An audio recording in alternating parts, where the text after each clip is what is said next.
নমস্কাৰ আপোনালোকে চাইছে এনি ভাৰত 24 আৰু দিনৰ খবৰৰ সৈতে ষ্টুডিঅ'ৰ মজিয়াত মই প্ৰণামী লৈছো আজিৰ সবিশেষ খবৰ লাহৰীঘাটত ভয়ংকৰ অগ্নিকাণ্ড এই অগ্নিকাণ্ডত 15টাকৈ গৃহ ভস্মীভূত নিশা প্ৰায় 10:30 বজাত সংঘটিত হয় এই বিধ্বংসী অগ্নিকাণ্ড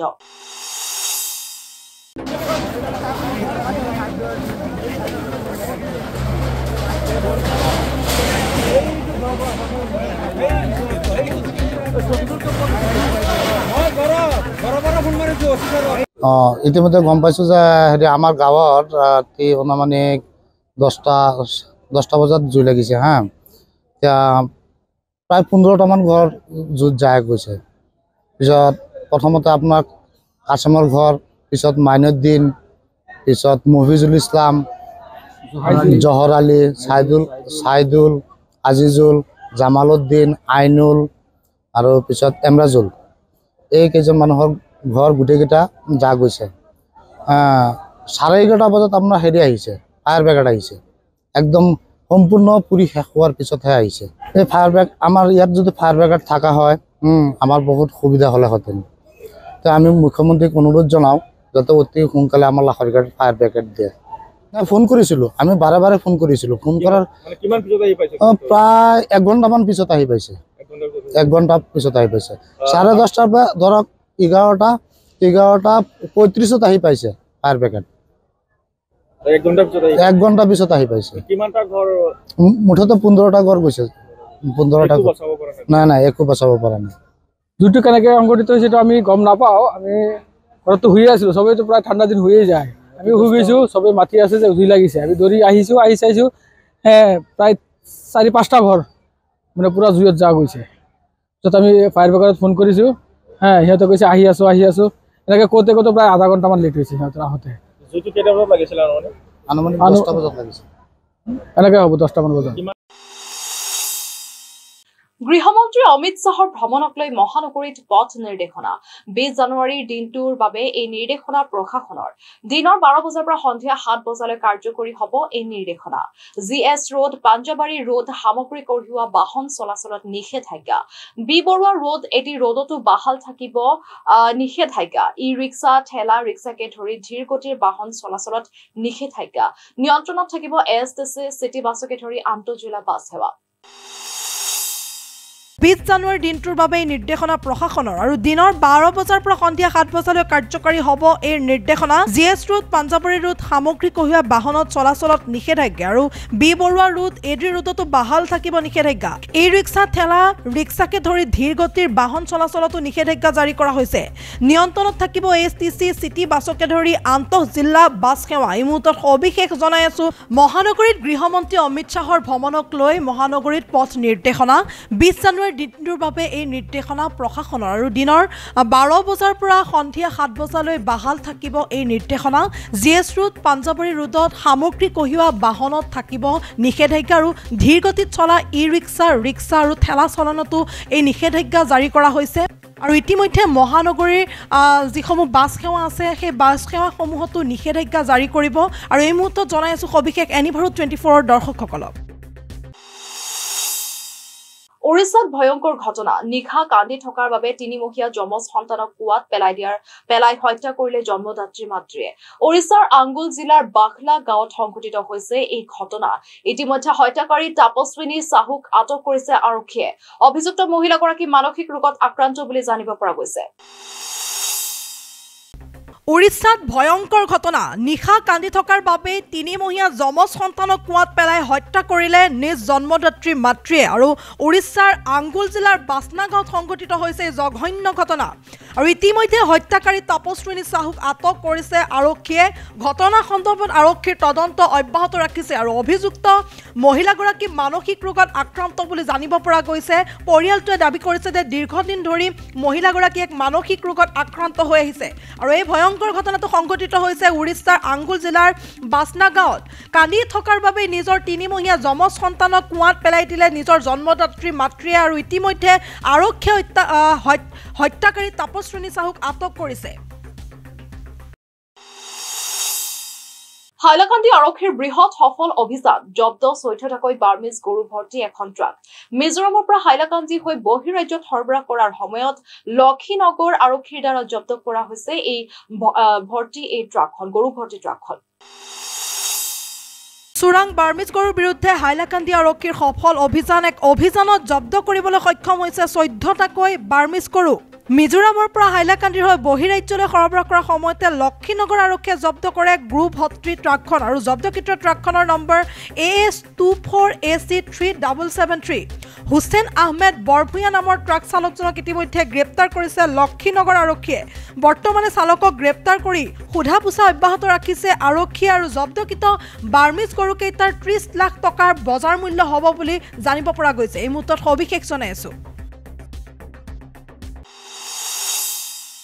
এতিয়া লব খুজিছো খন্তেক বাণিজ্যিক বিৰতি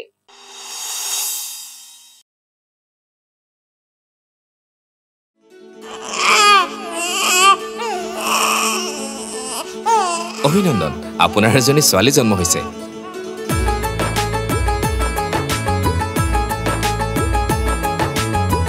লাহি পাহি এজনী পৰি আহিলে ঘৰখন উজলি বেটি বাঁচাও বেটি পঢ়াও বেটি বাঁচাও বেটি পঢ়াও বেটি বাঁচাও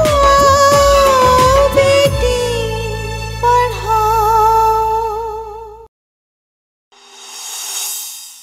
বিৰতিৰ পাছত পুনৰ আহিছো বাতৰিৰ মাজলৈ ময়ৰাবাৰীত বনৰীয়া গাহৰিৰ সন্ত্ৰাস আক্ৰমণত আহত এগৰাকী বৃদ্ধ সহ দুজনকৈ লোক এজনক সংকটজনক অৱস্থাত নগাঁও অসামৰিক চিকিৎসালয়লৈ প্ৰেৰণ কৰা হয় ময়ৰাবাৰীত বনৰীয়া গাহৰিৰ সন্ত্ৰাস বনৰীয়া গাহৰি আক্ৰমণত আহত দুজন আৰু এজনক সংকটজনক অৱস্থাত চিকিৎসালয়ত ভৰ্তি কৰা হৈছে বিগত কেইবাদিন ধৰি ময়ৰাবাৰীৰ বিভিন্ন অঞ্চলত এটা বনৰীয়া গাহৰিয়ে ত্ৰাসৰ সৃষ্টি কৰি আহিছে বনৰীয়া গাহৰিটোৰ আক্ৰমণত ইতিমধ্যে কেইবাজনো লোক আহত হোৱাৰ লগতে বজাৰস্থিত কেইবাখনো ব্যৱসায়িক প্ৰতিষ্ঠানত সোমাই ক্ষয়ক্ষতি কৰে বিস্তৰ সামগ্ৰীৰ আজি পুৱাই ময়ৰাবাৰীৰ হাতীমুৰীয়া গাঁৱত পুনৰ বনৰীয়া গাহৰিটোৱে আক্ৰমণ কৰি গুৰুতৰভাৱে আহত কৰে এগৰাকী বৃদ্ধ মহিলাসহ দুজনকৈ লোকক আহত লোক দুজন ময়ৰাবাৰীৰ হাতীমুৰীয়া গাঁৱৰ সাজেৰা খাতুন আৰু হেলাল উদ্দিন বুলি জানিব পৰা গৈছে বৰ্তমান আহত হেলাল উদ্দিনৰ অৱস্থা সংকটজনক হোৱাত নগাঁও অসামৰিক চিকিৎসালয়লৈ প্ৰেৰণ কৰে ৰাতিপুৱা 8টা বজাত গাহৰি এটা আহিছে ফৰেষ্টৰ পৰা আহিছে জংগলীয়া গাহৰি হয় আহি পেলাই মোৰ মায়ে মানে ৰাতিপুৱা ৰান্ধা বাঢ়ি কৰি আছে পাকঘৰত আছিলে পাকঘৰৰ পৰা গৈ পেলাই মানে গাহৰিটো সোমাই মাৰ কাপোৰত ধৰি চুচৰাই বাহিৰত আনিছে আনি মেলি তাত মানে এনে কামোৰা নাই হলো আমি ক'ব নোৱাৰো মানে কমৰত কামুৰিছে নেকি তাত ছাল বাকলি গৈছে হাততো দুখ পাইছে এতিয়া মাক লৈ আমি হেৰিত আহিছো মাৰ অৱস্থা অতি বেয়া আৰু কাক আৰু আমাৰ হাতীমুৰীয়া আৰু এটা মানুহ আছে কি নাম কি তাৰ নামটো কি আমি নাজানো তাকো আনিছে ময়ৰাবাৰী চিভিলত আনিছে আনাৰ পিছত ময়ৰাবাৰী চিভিলত ৰাখা নাই তাক ইয়াৰ পৰা দি দিছে নগাঁও ৰিলিজ দিছে পৰ্বতজোৰাত ৰঙামাটি খননৰ বিৰুদ্ধে EM ৰঞ্জিত বসুমতাৰীৰ আকস্মিক অভিযানত জব্দ 8খন ডাম্পাৰ আৰু 4খন এক্সিভেটৰ এই ঘটনাই উদঙালে পৰ্বতজোৰা বন বিভাগৰ ফকুলা স্বৰূপ পৰ্বতজোৰাত EMৰ আকস্মিক অভিযান ৰঙামাটি খননৰ বিৰুদ্ধে EMৰ আকস্মিক অভিযান EM ৰঞ্জিত বসুমতাৰীৰ অভিযানত 8খন ডাম্পাৰ সহ 4খন এক্সকেভেটৰ জব্দ কৰা হৈছে পৰ্বতজোৰাৰ সুপাৰীঘাট বন সংমণ্ডলৰ অধীনস্থ ৰঙামাটি সালফা কেম্পত ৰঙামাটিৰ খনন চলাই থকাৰ খবৰ পাই বন বিভাগৰ কাৰ্যবাহী সদস্য ৰঞ্জিত বসুমতাৰীয়ে নিজে অভিযান চলাই 8খনকৈ ডাম্পাৰ জব্দ কৰাৰ লগতে 4খনকৈ এক্সকেভেটৰ জব্দ কৰি সুপাৰীঘাট বন বিষয়াক অৰ্পণ কৰে জব্দকৃত ডাম্পাৰ আৰু এক্সকেভেটৰ কেইখন পৰ্বতজোৰা বন সংমণ্ডল কাৰ্যালয়ত ৰখা হৈছে কিন্তু এতিয়া প্ৰশ্ন হয় যে ইমান দিনে ৰঙামাটিৰ অবৈধ খননৰ বিৰুদ্ধে বন সংমণ্ডল বিষয়াগৰাকীয়ে কোনো ব্যৱস্থা গ্ৰহণ নকৰাৰ আঁৰৰ ৰহস্য কি বন সংমণ্ডল কাৰ্যালয়ৰ কাষতে এনেকৈ দিন ৰাতি অবৈধ পাহাৰৰ খনন কৰাৰ সাহস ক'ত পালে বুলি এতিয়া প্ৰশ্ন উত্থাপন কৰিছে সচেতন মহলে Jurul Haque Sheikh forest protection range officer আপোনালোকে যে 8খনকে ডাম্পাৰ আৰু 4খন এক্সকেভেটৰ জব্দ কৰিছে এই কেনেকৈ জব্দ হ'ল আৰু কি বিষয় কি ক'ব আমাৰ EM ছাৰে আকস্মিকভাৱে অভিযান চলাই 8খন ডাম্পাৰ আৰু 4খন এক্সকেভেটৰ জব্দ কৰে তাৰপিছত আমাক খবৰ কৰে আমি গৈ ডাম্পাৰ 8খন আৰু 4খন এক্সকেভেটৰ আনি আমি ডিভিশ্যনত ৰাখোঁ আসলতে এই ডাম্পাৰ আৰু 4খন যে এক্সকেভেটৰ জব্দ কৰিছে এইটো কিহৰ কাৰণে জব্দ কৰিছে মই এইখিনি ইমান বেছি নাজানো এইটো আমাৰ ডিঅ'পো জানে আপোনালোকে তাৰ পৰা জানি ল'ব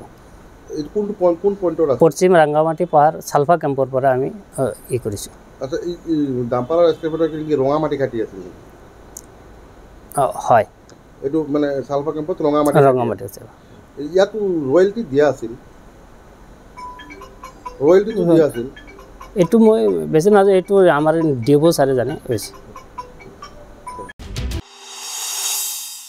কাছাৰৰ কালাইনত ভয়ংকৰ ঘটনা বাণিজ্যিক বাহন চলাচলক কেন্দ্ৰ কৰি উত্তপ্ত পৰিস্থিতি দ্ৰুতগতিত বাহন চলোৱাত বাধা দিয়াৰ বাবে উত্তপ্ত পৰিস্থিতি ৰেছম উদ্দিন নামৰ লোকজনে দিছিল বাধা ইছলাম উদ্দিন নামৰ লোকজনে সংঘটিত কৰিছিল এই ভয়ংকৰ দুৰ্ঘটনাত আহত 9জনকৈ লোক আৰু ঘটনা কেন্দ্ৰ কৰি দুই পক্ষৰ মাজত তুমুল সংঘৰ্ষ মহাৰাষ্ট্ৰৰ থানেৰ ৰাজপথত অঘটন থানেৰ ঘুৰবুন্দাৰ ৰাজপথত অঘটন দাউদাউকৈ জ্বলি উঠিল এখন দুৰ্ঘটনাগ্ৰস্ত কণ্টেইনাৰ দুৰ্ঘটনাত নিহত এজন লোক মৃতদেহটো মৰণোত্তৰ পৰীক্ষাৰ বাবে চিকিৎসালয়লৈ প্ৰেৰণ কৰা হয় এই মুহূৰ্তত জনাই আছো এটা খবৰ মহাৰাষ্ট্ৰৰ থানেৰ ৰাজপথত অঘটন থানেৰ ঘুৰবুন্দাৰ ৰাজপথত সংঘটিত হৈছে এই ঘটনাটো দাউদাউকৈ জ্বলি উঠিল এখন দুৰ্ঘটনাগ্ৰস্ত কণ্টেইনাৰ দুৰ্ঘটনাত ইতিমধ্যে নিহত হৈছে এজনকৈ লোক মৃতদেহটো মৰণোত্তৰ পৰীক্ষাৰ বাবে ইতিমধ্যে চিকিৎসালয়লৈ প্ৰেৰণ কৰা হৈছে আজি দিনৰ খবৰ ইমানে আছিল পৰৱৰ্তী বাতৰিৰ বাবে চাই থাকিব এনিবাৰ 24 ধন্যবাদ